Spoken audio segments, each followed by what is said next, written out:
Hi, Nancy. Overall, you're doing well. You're riding much better. Your body position and all that is much better.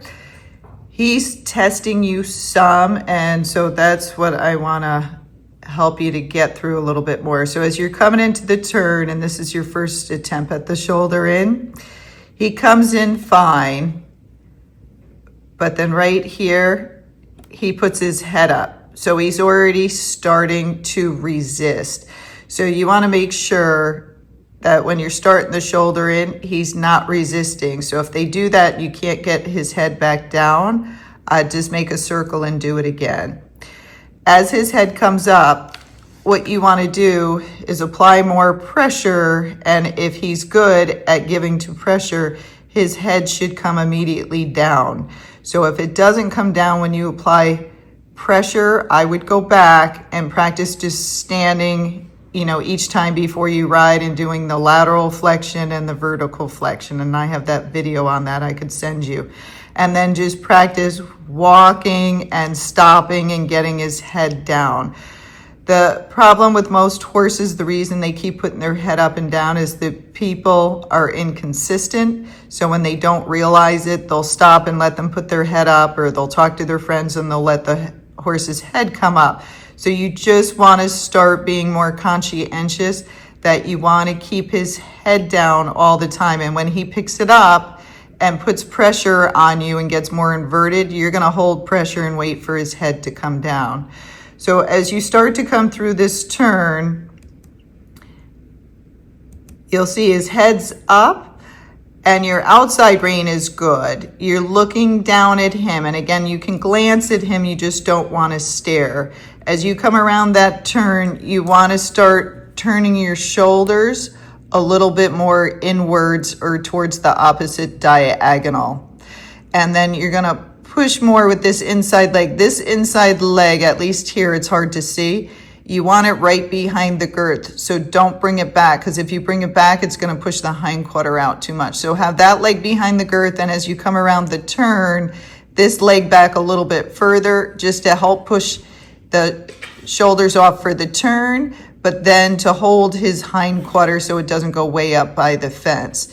To me, it looks like he starts to get resistant and then he ignores your leg. So we might have to have you wear a little pair of like nubby spurs. So that way, if you hit him by accident, nothing's going to happen. But if he ignores you, you'll be able to put more pressure in him there. So there you can see you're looking down. I would pull not more on the outside rein. Your outside rein is good. The reason he's cutting in is this leg pressure. You're doing it correctly, except I think the leg's back a little too far, but he's ignoring it and leaning on you, okay? So we got to keep that leg by the girth. You might have to push a little bit with the spur so he doesn't want to lean on it. And then with that inside rein, use this more as a direct rein coming straight back towards that other hip.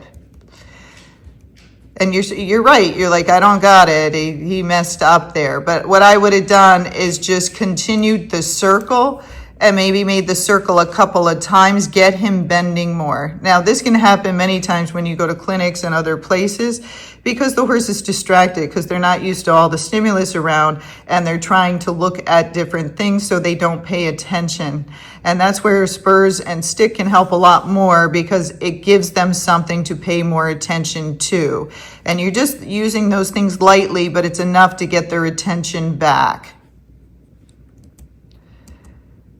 So even there, he's kind of falling into the left. His head came back down there, but it kind of seems like he decides when he's going to put his head down versus you're asking him and he's bringing his head back down. So here's another attempt coming in. His head's still a little high. I would get a little bit more bend to him, and I would use that rein coming back towards that same hip. So this one open, but this rein coming back towards that hip so you can see the corner of his eye. And then what I would try to do is bend him, but keep coming down further before you make that turn, because I'd want to make sure he was bending better with his head down. So there your eyes again are dropped down. You made it easy because you're not wearing glasses. You could have hit it if you wear glasses.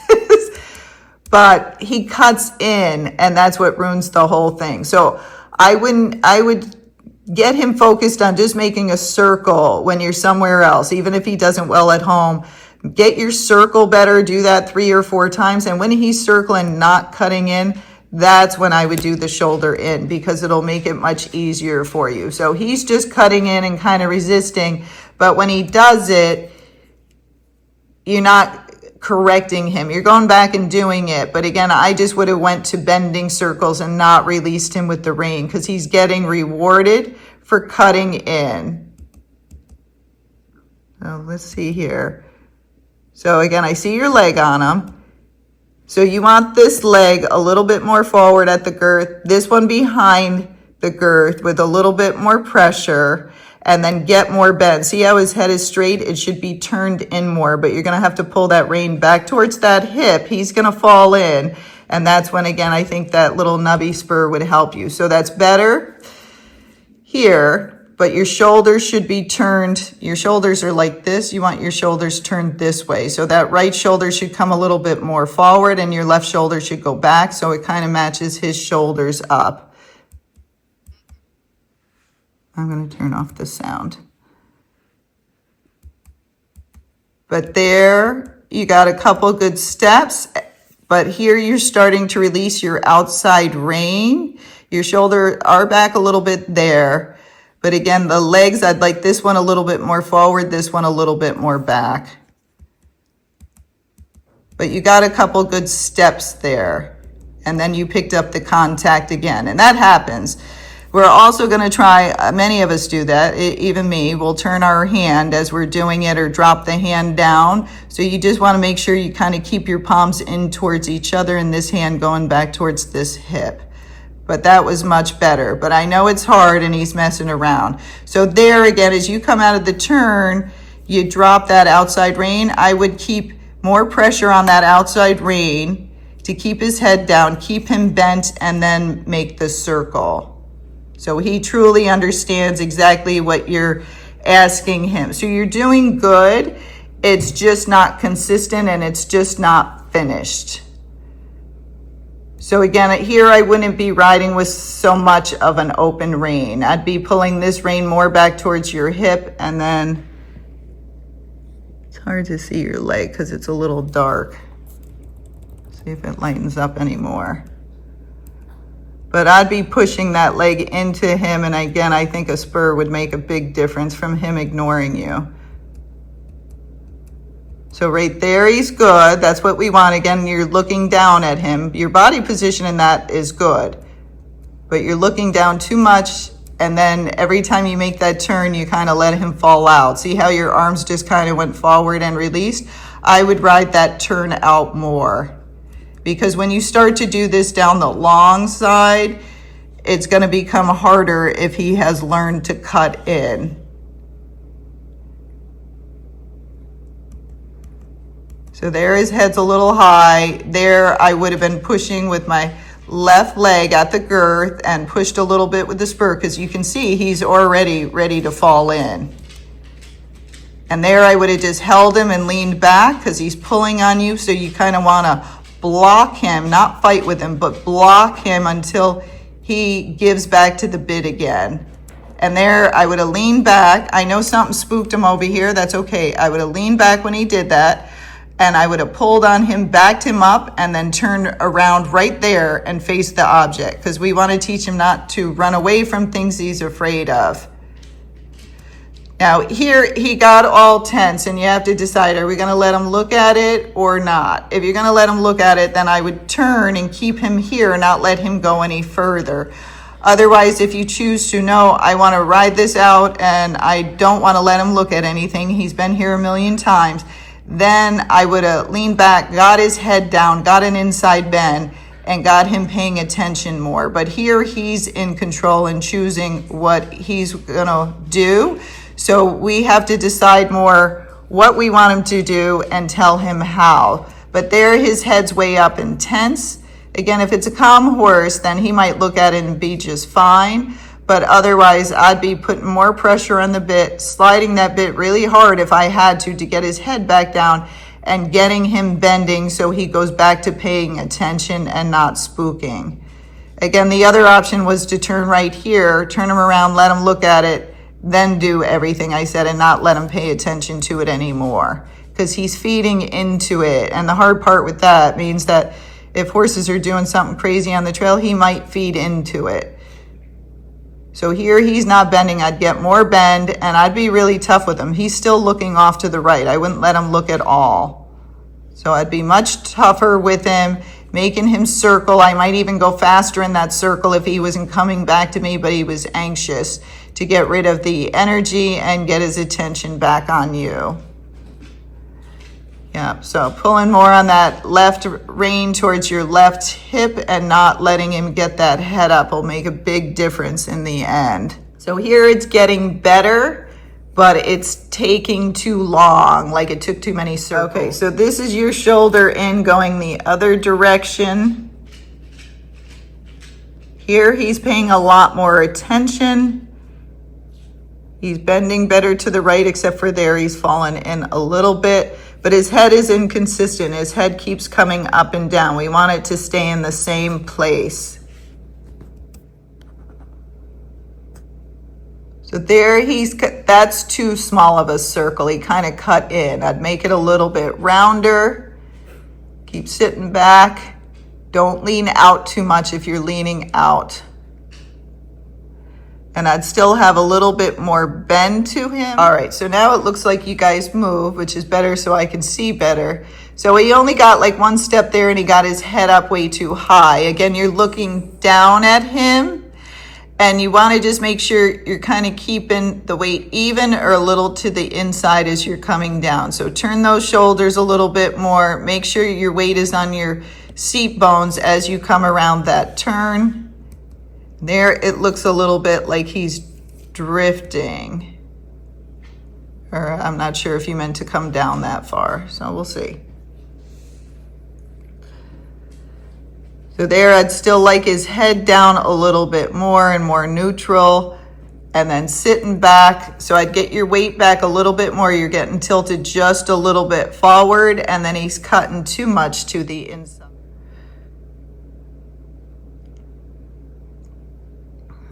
So more bend there, more bend.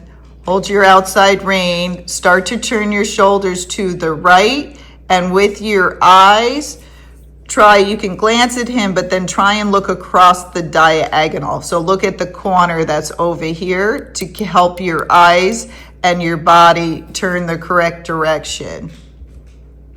And there I would have used more outside leg. You can see this big opening here. So use your outside leg to get him off of the rail. So the inside leg is bending and pushing him down the rail, but we need to bring his shoulders off a little bit more. Right there, it's getting better. Okay, so the end of that was okay. So here's your leg yield. So what's happening as you're coming is his hind quarter, and gaited horses do this a lot, move in two pieces. So his shoulders are moving over, but his hind quarter is not moving over with it. So when you do this leg yield, I would carry a dressage whip, and when you press with that inside leg, I would just either wave the stick or give him light taps to get his hind quarter to catch up with him. And I'd try to go like push him sideways a step and then go forward a step. So you push him over with your inside leg, have your reins going a little bit more over in this direction. So this rein coming back towards your hip. If you need to pull on and your other rein open. This leg off to open the door, but you could have it by his shoulders if his shoulders are coming off, his shoulders are going over too soon. And by pushing him over a step, but then forward a step, it'll help straighten him out more. And then again, I would tap when you push him over with that leg, tap with your stick to get his hind quarter over. So there he's kind of overbent. His shoulders are leading a little bit too much and the hind quarter's not catching up, and then you're looking down towards him. And he knows when your eyes are going down towards him, he knows he's got you and he thinks he's in control. I don't know why he keeps showing. I had to go back. So now I see you do have a stick in that hand, but either you're not tapping him with it when he needs it, or you're not tapping him hard enough.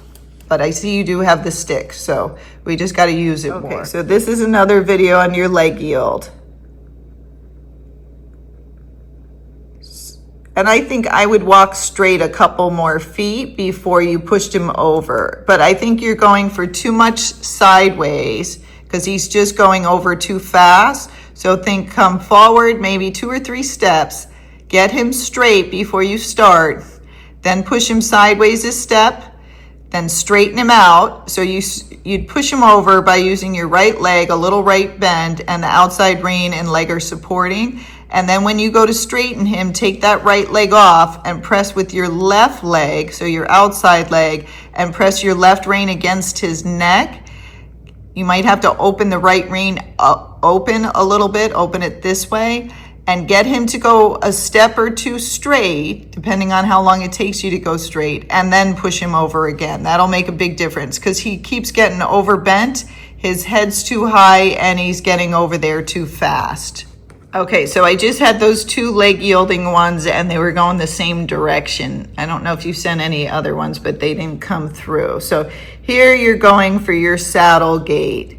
Now, he's in a pretty good frame there. I know he can get trotty at times, but now we want to start to finish him. So we'd like to get him gaiting where he's more in this frame instead of in some of this video, his head's up a little high. There, I know he went to cantering, that's okay. So there, when he cantered, I would have leaned back further, pushed down against your stirrups to push you back. It'll give you more strength. And by leaning back, that will also give your arms more strength. So I would have leaned back a fair amount to get more power, push those feet forward, say, slide that bit, and get him back. But he likes to pull on you when he feels like it. So there, I think his head is a little too high. He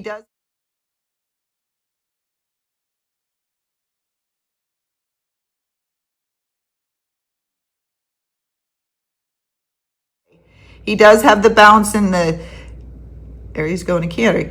He does have the bounce, that's a better frame, in his tail, but he gets a little too step pacey. So I'd go slower, but you might have been cantering before this and that might have been why he's doing it. So I'd get him slower, calm down, and then I would speed him back up. When he pulls his head up, like he pulled his head up a little to the, let me go back. He pulls his head up, I would have leaned back a little bit more, bent my right elbow, put more pressure on that right rein, and held my right leg against him. Because I think he's drifting and pulling on you to get out of things. And then there he just starts kind of pulling down on you. So I'll give you some differences for the bit too. We might have to try to change it. But it looks more like he's dragging you around the arena too much.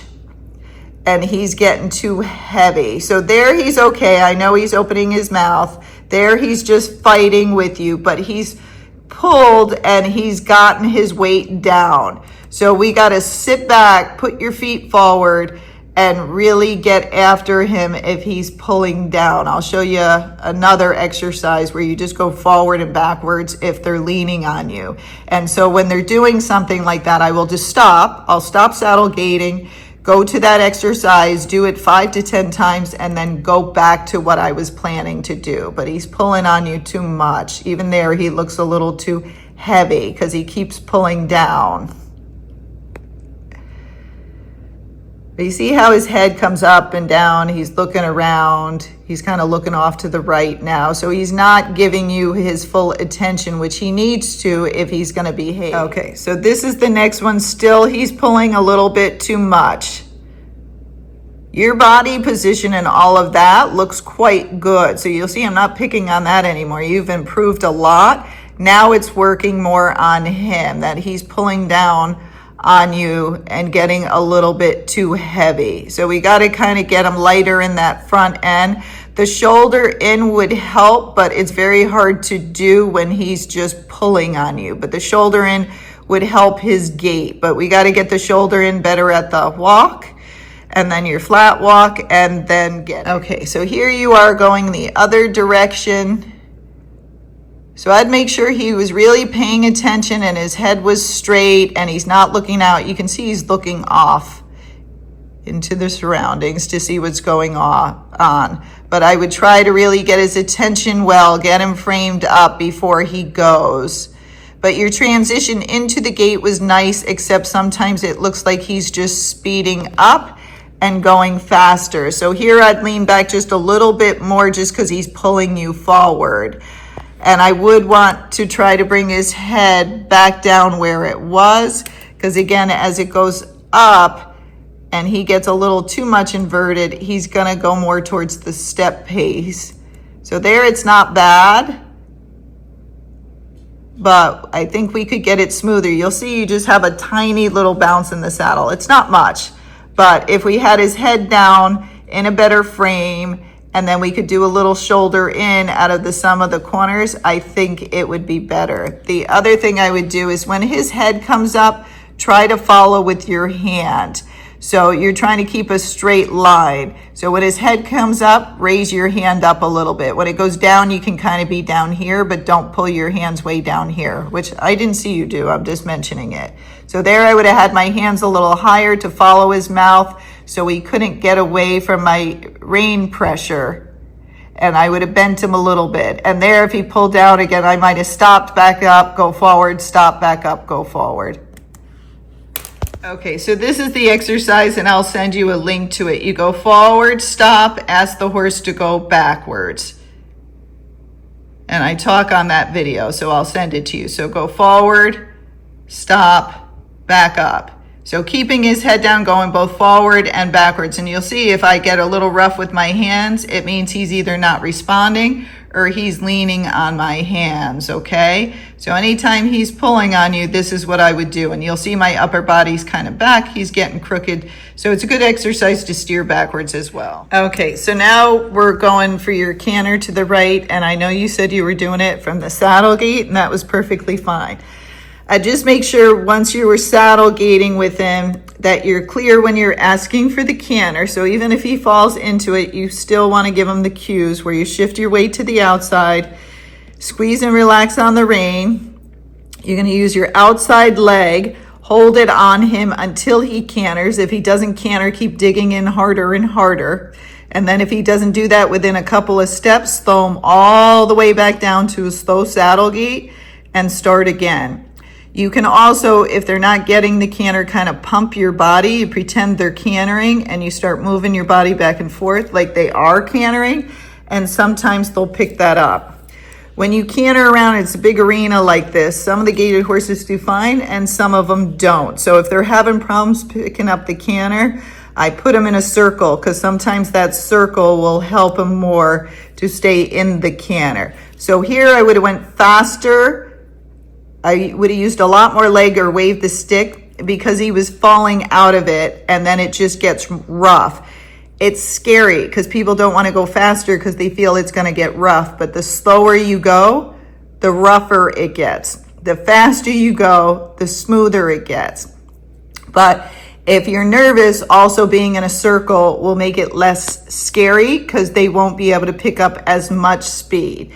So he kind of fell out of it. So I would have leaned back, slowed him way back down, got his head back down, because having the head down will help him go more towards the canter. Having the head up is going to make him go more towards his saddle gait because it's inverting him. Okay.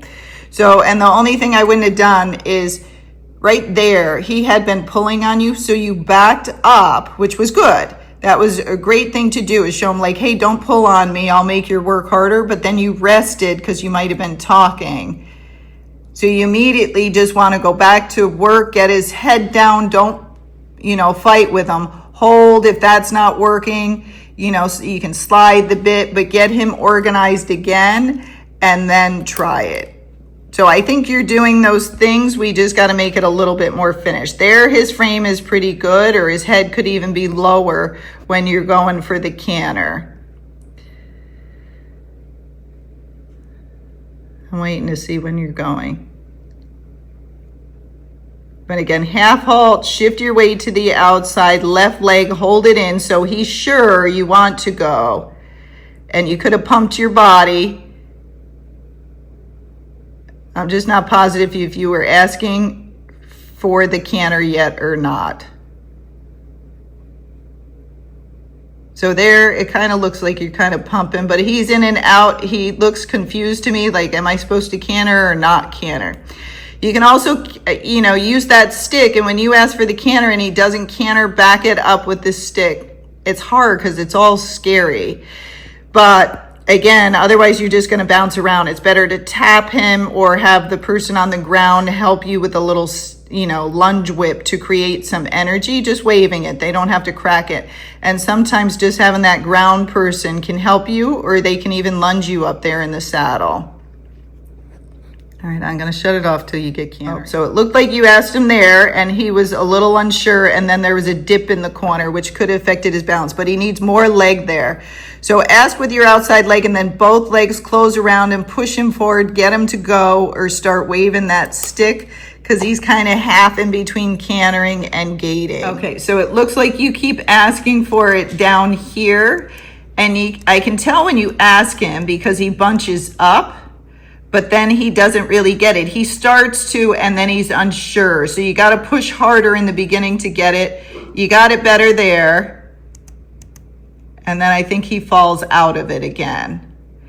So I would work him in a circle more. The round pen has its walls. So even though he can canter there in a circle, he might not be able to do it well in here. But it's better to canter, gate a couple steps, canter, gate a couple steps, and just starts doing transitions. It's not like you need to canter around the whole arena. You just got to canter, get some good steps, and then go back to your saddle gait or go back to walking and just do transitions up and down. But one of the main problems, it looks to me, is he doesn't know when he's supposed to canter or to keep cantering. When the horses are trotty, keeping their head down, and that circle will take them more towards the trot, which is diagonal, and the canter is more diagonal, so it would help them. When you're going straight and those horses are going towards the pace, or we get them inverted, they're going to go more towards the saddle gate or a rack, and it makes it harder for them to canter in the beginning. In the end, you can canter them anywhere. But for now, I think I would either have them in a circle or have them on a lunge line and have a ground person to help. Okay, I'm going to mention something else because I know you guys were talking and you were resting here.